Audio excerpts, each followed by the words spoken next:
Hello and welcome back to Spotlight on the Divorce Expert. And we are back with the amazing Victoria Kirilloff. She is a CDFA and a whole bunch of other financial things that she does for people. But today we are here to do the part two of our discussion on mediating with high conflict people. And we practiced last time we talked all about how to plan the mediation, who's with regards to who the mediator might be and what to expect in the mediation. And then today we really want to take a deep dive into Victoria's expertise, which is on how to be mentally and knowledgeably, is that even a word? Knowledgeably prepared to head into these mediations so that you really have that confidence and power. So Victoria, in case people haven't listened to the first one, tell us a little bit, well, first of all, welcome. And could you tell us a little bit about your background and why this is your area of focus in helping people through the divorce process? Absolutely. And thank you so much, Marty, for having me on a third time. Second podcast on this series, but we've done some other things. And so I just am so grateful to have the opportunity because I know what it feels like to be dealing with a high conflict partner. Real brief, I am now 39 years old, but between the time I was 20 to 30, I had a 10-year relationship with who I call Voldemort. And he started off just as a really nerdy, slightly weird and funky Tom Riddle. But it was through a series of events that I realized his mask slipped, and little did I know I was actually dealing with a covert narcissist. And I had spent my entire adult life with him. I had no idea how to function financially or emotionally without him. And as the mask slipped, the abuse escalated. And I think that is so important for people to know that as you navigate a high conflict uncoupling, you are going to have to be very aware of your safety. Now, not everybody is going to be dealing with a Freddy Krueger type character, but you do need to be making sure that you are working with the right professionals that have experience in domestic violence and abuse if this is something that is occurring in your relationship. And so, I was such a psychological mess from dealing with a 10-year relationship that was going down the tubes. And there's a lot to be, learned about trauma bonding that I always think is helpful for clients and prospects to understand. But at the end of the day, I couldn't deal with the emotions, but what I could deal with was the finances that was rooted in reality. And when you are being constantly gaslit, it can be maddening to, even figure out what's up from down. And so I was able to make sense out of my life by just building out a cash flow analysis and then determining the total marital estate value and what a 50% share would be. I loved our house, but it was way too big of a house for one person. And I had to make the hard decision to let it go. But it was only when I saw the financial data that I could really stand good in my decision and feel like I, for once in that relationship, was actually planning for a sustainable future. And so I was able to navigate that with Voldemort using essentially a financial report at our kitchen table. And I was able to avoid divorce purgatory and a lot of the pitfalls that people go through as they are dealing with a high conflict person. And that was the beginning of my business, Divorce Analytics. My whole role and goal in life is to help people turn those unanswered questions into confidence by understanding what their post-divorce realities are. Right. And this is so important. And so I think that you touched on several things that are really important. First of all, that this is a very emotional decision. And most of us, I know myself included, I don't have the financial expertise that you had, that you were able to call upon. And it would be unrealistic, I really believe, when you're in this incredible stress, the trauma bond, should I stay, should I go, getting gaslit, getting maybe perhaps even being involved in the love bombing phase if the partner realizes that you're pulling away. There can be a whole bunch of things going on. To then say, oh, and on top of everything I'm dealing with, I'm going to become a financial expert and figure out my own finances. Most people just don't have the capacity to do that. And that is why turning to somebody who is, I'm going to use the term trauma informed. I know that's kind of a buzzword now, but that really has a deep understanding of what the targets in these high conflict divorces are going through, so that you have somebody that you can trust that's going to run the numbers, that's going to take the time to explain things to you, and that also can help you a little bit in understanding the emotional stuff that you are going through and why that makes it hard for you to make decisions at this point in time in life. So, I mean, you touched on so much stuff there, and I think we could do a different episode on every one of those things. But let's focus on the idea of why the finances are often really difficult in these high conflict cases, and why it's so important to have a really comprehensive plan and a whole bunch of different options when you go into, whether you go to a mediation or whether you do it through your attorneys or whether you do it, like you say, at the kitchen table. Well, that's such a really important thing to begin with, because you need to have an end in mind.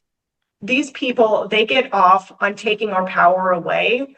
And as you starting to uncouple from them, they are going to love bomb you. They are going to become more abusive. It's that slippery slope, that push-pull dynamic. And it's so addicting to our brains. It truly becomes like your nervous system becomes hijacked by this person, and they know exactly how to play you. And a lot of these relationships have used finances to control that dynamic. And even though I made good money on my own, and I've had clients that have been the target and making all the money in their relationship while the other person is chronically underemployed, weaponizing their unemployment, they, put all of that responsibility to make the money onto that person. But then they are the end all be all when it comes to actually, adjudicating who's going to pay that bill, or can you have enough money to go get your hair done?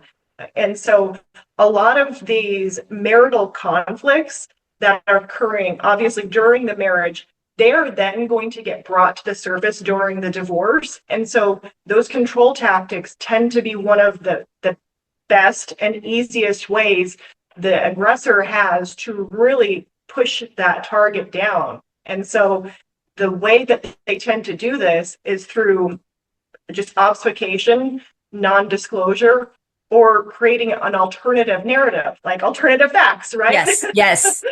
Yeah. And it's interesting because I'm constantly surprised when clients go to, because quite often people make the mistake of lawyering up and not even understanding if the lawyer understands these high conflict cases. There's no special legal training that most attorneys go through. And most attorneys tend to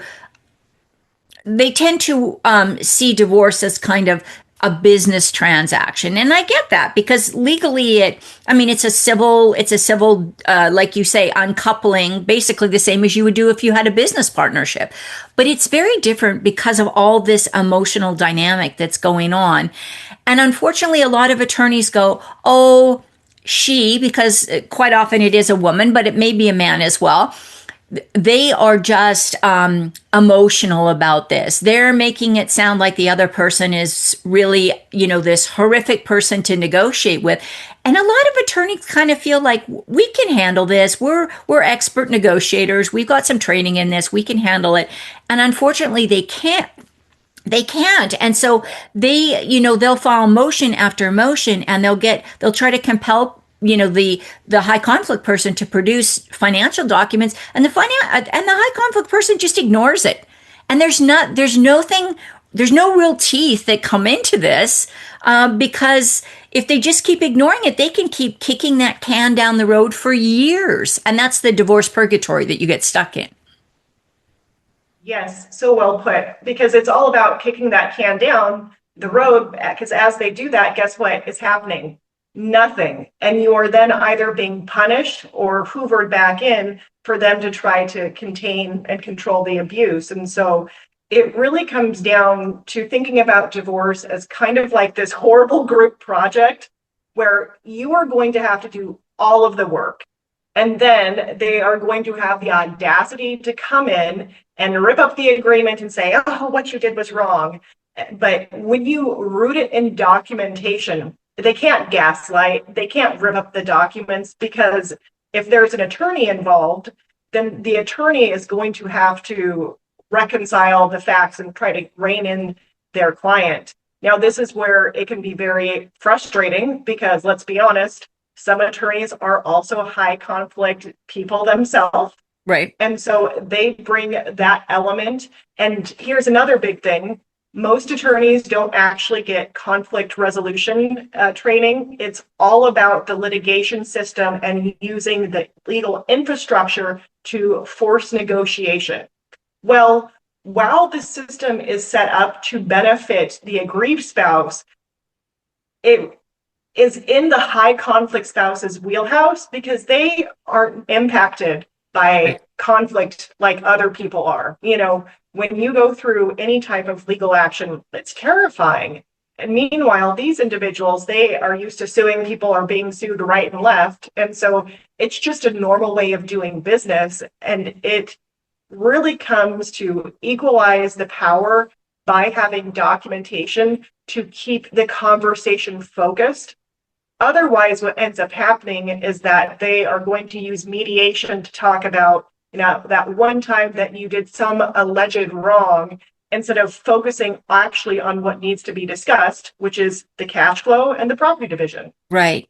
Now you have a way, Victoria, because I think this is important. So I can already hear people saying, well, but I don't know where the money is. And they've tried to compel the other side to produce documents. The other side is not producing documents or is submitting documents that are handwritten on a piece of paper that aren't actually verified through transactions in an account or tax returns or anything like that. It's just kind of all made up numbers. So how are you able to then support the person who is uncertain about the finances, doesn't even understand how to evaluate the marital estate? That's something that you can do even if the other side is resistant to providing those actual documents. Yeah. So it's obviously a lot easier and you have hard numbers when the other person is compliant. But for a lot of these cases, they're either going to use delay or, as you said, give you pretty much, fugazi numbers and try to push it off as real. So there's a few things that you have to just keep in mind. There is no database where you can type in, Jane Smith, and up pops all of their bank accounts. The IRS does not have that power yet. But what you can do is kind of go through and, first off, chances are the aggrieved spouse or the non-financially savvy spouse, they know a lot more than they give themselves credit for. And you don't necessarily need to have all of the story. You just need to have a few key details, because these individuals, like, first off, money always leaves a trail. It's right. So cliche, but it's, follow the money, and AKA follow the documentation. And so I do forensic analysis where the other day, or actually yesterday, I was tracing all of these suspicious transactions. So this is a unique family. They're worth about, millions and millions of dollars. However, the husband, God bless his little soul, he's like, we only have 5 million. But here's the thing. His business, as I was reviewing the bank statements, the business pulled in, there was $8 million of transactions in his bank accounts. And so it doesn't line up. And this is really where you can use their grandiose behavior to get them. And I shouldn't say to get them, but to document where they are lying to you, because that's when a judge actually will take notice. Right. There is no divorce police. There is nobody that is going to come out and, bop them on the head.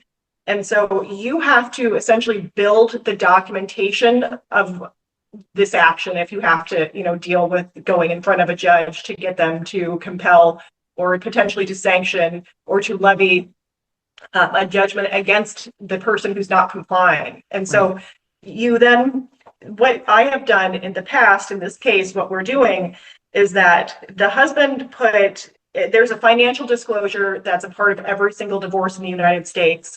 And that essentially is your marital balance sheet, including any separate property. Now, keep in mind that separate property is not going to be divided, but it does go into that total financial accounting.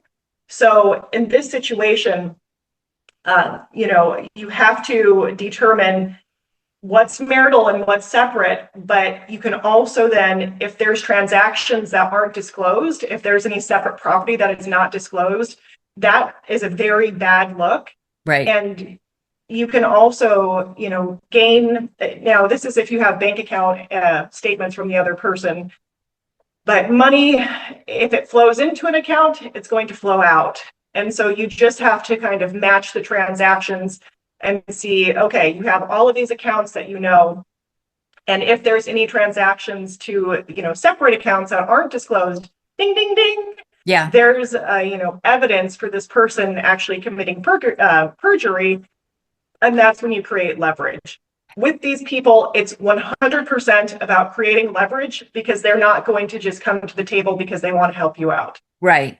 And I think that that's so important. And that's one of the things I'm seeing a lot more in family and divorce is any kind of pre-legal action deposition, or at some point in time, if things aren't settling and it looks like it's going to litigation, is doing that deposition and getting people on the record with this kind of information, because then if they go to court and it's found out later, oh, I forgot, like I have $100,000 in an account. Oops, I just forgot I had that. That looks really bad for these people. And so there are some steps, but it really starts with having a picture and a clear financial understanding of what is in that marital estate. And then, like you say, what's separate in community. And that can get a little tricky because, things like, just roughly off the top of my head, I'm not an expert, but like if you get an insurance policy payout, that's typically separate property. Now, or if you get an inheritance, or if you own property or something of value before you got married. But then there's this whole thing, if you happen to commingle funds around that asset, then it may not be completely separate. That person may be entitled to some amount of whatever they commingled. And so it gets really complicated. That's where having somebody that can walk you through this before you step into mediation or negotiation, and even to help your attorney. Because if your CDFA or somebody can provide that information, you can provide it to your attorney. That's going to help you decrease those legal bills, which is another thing to think about. Yeah. I think a lot of people don't realize that the CDFA's role is really to supplement the legal strategy. And so my reports are built out to aid in what that attorney or that client they want out of this process. And so it's really important to not get overwhelmed by this because it is a lot. And it's also important to know that your divorce does not need to happen overnight. And if you're dealing with a high conflict person, they are going to use urgency to derail you. And they know that you're already exhausted. And if they can just shove this agreement through because you're already having to deal with the kids, their crazy, post-separation abuse and whatever it is that you're doing for your 9 to 5, right? That's a lot to begin with. So right. They really will use, half disclosures to create the illusion that there's an easier out. And in some cases, it might be worth taking, but for the most of us, we need to make sure that we're maximizing the divorce settlement, because I think 40% of women end up in poverty post-divorce or something outrageous like that. And so there's already a lot of just societal imbalances that occur. But if you do not start advocating for yourself and standing up, it is only going to compound in your post-divorce life. And thank you for bringing that up. And I want to say this too. Having these solid numbers when you go into court does give you that clearer picture, and you can make better decisions. And yes, if somebody misrepresents financial issues in divorce, there is a potential to go back and attempt to recoup that. But a lot of times these high conflict people, you know, they thrive on going back to court, and you really have to make you really have to really get a clear picture. Is it worthwhile spending another 6 months, a year, 2 years, 5 years in court post divorce to try to get these things dealt with? Or do you just let it go? And this is where having this clear financial picture up front can hopefully save you a lot of stress and distress post divorce, because a lot of times, even though you got that divorce decree, that is not the last time you're going to see family court if you're divorcing these high conflict people. Absolutely. And I think just to reiterate what you said, high conflict people thrive on using unreasonable figures that seem reasonable. And so let me break that down. So I had a client, the husband was saying, essentially she had I think I might have shared this story last time, but the client was on a $4,000 a month allowance, and, and they had an outrageous lifestyle where he was making hundreds of thousands of dollars each month. And while she had $4,000 of allowance or fund money, all of the rest of the house's bills were paid by a joint account that the assistant took care of. And so nobody, out of sight, out of mind, they just didn't factor it in. And so let's go through the mediation process now with this couple. The husband purports, he's like, well, I'm going to give you $4,000 a month in spousal support because that's what you were living on when we were married. And she at first off was like, well, okay, like, I guess. And so she was so traumatized by the divorce. And like most of us, had no idea what her cost of living is. And that's another conversation, but do not be ashamed if you don't know. It's very common.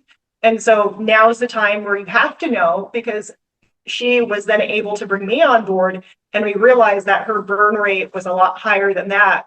And based off of, some spousal support factors, we were able to determine her spousal support need was around $25,000. And so, that's a lot different of a conversation from 4 to 25. Right. And, you really, in this situation, the only way we were actually able to have a positive outcome and to reverse his thinking was through documentation. And he was like, well, first off, 25, that's crazy. Well, then we go through the budget. All of these different factors enable us to really stand firm when we're looking at that historical data. So then when we have to discuss it with the other side, it's rooted in what makes sense for that family's financial dynamic. Right. And I was going to say, I know you quite often work with very affluent, very high asset clients, but this is even more critical when you're talking about the difference between 400 and 1,000. I mean, it doesn't really matter how much the settlement is. We want to make sure what we're here today to talk about is for women at any income level or any socioeconomic demographic, to know that when they are going through a divorce with these high conflict people, that this money and kids are going to be they're the sticking point in every divorce. But the problem is, in these high conflict divorces, is the high conflict person has absolutely no compassion. And even in a divorce where you're divorcing somebody who's angry, but they're a rational, normal thinking person, they don't want to hurt their children. They will, they understand that the money that they are providing in child support really is there to benefit their kids. These high conflict people, in my experience, could care less what happens to their kids. Because again, they're just another narcissistic supply for them. And if the kids aren't in their life, well, then why should I take care of them? Because, they don't want to be with me. So fine. I'm not taking care of them. And that's hard for a lot of people to get around, both the spouse, but also mediators, divorce attorneys, because again, people expect people to be rational when it comes to supporting their kids. Well, and I think you said a beautiful point where, someone that's even angry at the beginning stages, if they are a rational human being, they're going to lose that anger as the process goes on. But with a high conflict person, each conflict is an opportunity for them to gas themselves up and to invigorate their fight. Right. And if you don't have documentation, they will wipe the floor with you. They have so much energy. They're like the Energizer Bunny from hell, right? They just keep banging that drum and they'll go until the end of the world. Yeah. And here's the thing. This is something that came up. I just was talking to a group at a conference last week, and one of the things that came up was that not only do these people litigate more, but they often spend a lot of their time getting very familiar with the legal system, and they may not even hire an attorney. They may just file a whole bunch of motions post divorce as a pro se person. In other words, I mean, you can go in and file motions against people. You don't have to have an attorney. They got nothing to do but get into these conflicts. And so they'll just file motion after motion after motion, cost them whatever, $125, $250 for the filing fee. And then if you are not feeling confident in representing yourself, you're going to probably want to get an attorney, because a lot of the motions can probably be quashed and put down, but it takes time to do all this stuff. And so this is where really having a clear picture and getting a complete settlement is really going to be in your best interest. And this financial piece is critical for your attorney, for mediation, and for negotiation. Absolutely, because it's the finances that I have found to be the biggest hot button issue. Now, I don't navigate parenting plan issues, so I can't speak to that. But what I have seen in my clients and cases, the kids become pawns for the financial settlement. Yeah. And once you are able to kind of separate those two and take care of the finances or the kids first, generally it's the finances fall into place first, and then the kids, then they're like, well, whatever, right? And so it really comes down to being over prepared for this. But you also have to keep in mind, because as I said earlier, you need to begin with an end in mind, because a question you should be constantly asking yourself is the juice worth the squeeze in a high conflict divorce?